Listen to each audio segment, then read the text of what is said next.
السلام عليكم ورحمة الله وبركاته. أهلا وسهلا بحضراتكم. زي ما اتعودتم حلقتنا فيها كل الأحداث اللي تخص الأهلي، فيلا بينا نبدأها مع بعض. قبل ما نبدأ حط لايك للفيديو واعمل اشتراك في القناة لو لسه مش مشترك علشان يجيلك كل جديد. خبر الأهلي يحصد 3 نقاط جديدة في الدوري ليرفع رصيده ل 27 نقطة ويقترب من استعادة مكانته في جدول المسابقة. رابطة الأندية تختار محمود متولي للفوز بجائزة رجل مباراة الأهلي والجونة بعد ظهوره بشكل مميز في اللقاء وتسجيله أحد أهداف الأحمر في اللقاء.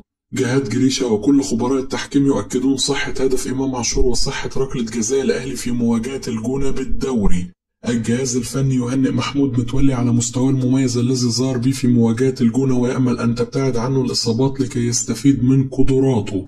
فرحة جماهير الأهلي بارتداء علي معلول شارة القائد أمام الجونة لأول مرة في تاريخه تؤكد مدى الحب والتقدير الكبير الذي تحمله هذه الجماهير في قلوبها للاعب التونسي الذي قدم كل شيء للفريق على مدار 8 سنوات. تسجيل إمام عاشور للمباراة الثانية على التوالي يتسبب في سعادة كبيرة لمارسيل كولر، والذي يتمنى أن يستعيد اللاعب كامل لياقته البدنية قبل نهائي دوري الأبطال. طبيب الأهلي يشخص إصابة السولية بإجهاد عضلي بعد خروجه من التشكيل في الدقائق الأخيرة قبل مباراة الجونة. استعدادات خاصة من الاتحاد السكندري لمواجهة الأهلي بسبب حاجة الفريق لتحقيق نتيجة إيجابية أمام الأحمر لضمان المشاركة في البطولات القارية الموسم المقبل. رابطة الأندية تختار هدف إمام عاشور أمام الإسماعيلي في الدوري للفوز بجائزة أفضل أهداف الجولة ال20 من المسابقة. الأهلي يؤكد أنه لا صحة لما أثير اليوم عن كون علي معلول أول لاعب أجنبي يرتدي شارة القيادة في تاريخ النادي، خصوصا أن الثنائي الفلسطيني مروان الكنفاني والسوداني عبد المنعم شط ارتدوا شارة القيادة من قبل. بعض المرتزقة يحاولون الترويج لشائعات عن عرض شركة كوكاكولا على الأهلي ضم تريزيجيه وتحمل قيمة الصفقة لكي يتواجد مع الفريق في كأس العالم 2025 لتصدير أزمة لإدارة النادي مع الجماهير الرافضة تماما لهذه الشركة والتي تتبع الكيان الصهيوني. حمدي فتحي يتوج بأول ألقابه مع الوكر القطري بعد الفوز على الريان وزملاء أشرف بن شرقي في نهائي الكاس.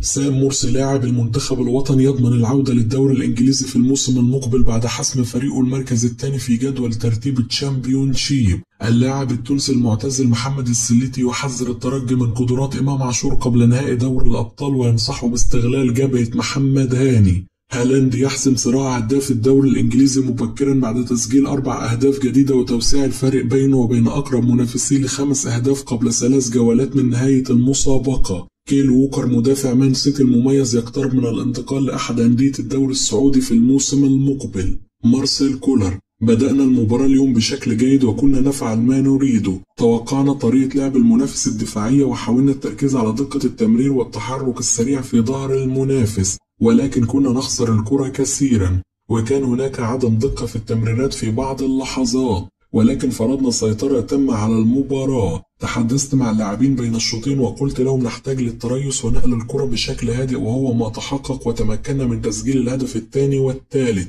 والمنافس هدد مرمانا في أكثر من فرصة ولكن حافظنا على نظافة شباكنا. من المهم القيام بالتدوير بين اللاعبين لتجهيز كل اللاعبين وإراحة البعض منهم في ظل ضغط المباريات، وسعيد بالفوز وتحقيق ال3 نقاط والفوز بنتيجة كبيرة ومواصلة الانتصارات في الدوري. سعداء للغاية لعلي معلول. في المباراة الماضية حقق رقم قياسي في صناعة الأهداف بعدد 83 هدف، كما حقق أرقام عالية استحق عليها ارتداء شارة قيادة النادي، وكانت لحظة مهمة له ولنا وسعيد له بهذه اللحظة التاريخية. هو يستحق هذا التكريم. معلول لديه خبرات كبيرة وهو لاعب ممتاز قادر أن يفيد الأهلي في كل الأوقات. عمرو السولية شعر بإصابة خفيفة وبسيطة خلال تصويبه لأحد الكرات في الإحماء وفضلت استبعاده من المباراة اليوم لعدم المجازفة به. لا يوجد أسرار لاستبعاد أفشة والموضوع أبسط من اللي الناس متخيلاه. لدينا 32 لاعب في الفريق وعلي اختيار 20 لاعب فقط في قائمة كل مباراة، وأعتمد في الاختيار على ما أراه في التدريبات. لدي 7 أجنحة ولا أستطيع ضمهم بالكامل للقائمة،